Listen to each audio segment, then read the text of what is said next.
Hello everybody and welcome. In this video I'm going to show you how to disable Ldac for your PHILIPS Fidelio L4.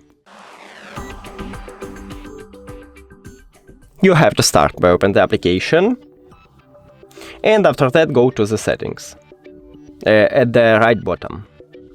Now we should wait until it's loading. And right now in the first line we have Ldac, so it enable, and to disable it just click on this slider. Now click OK, then click Connect. Click on your headphones here.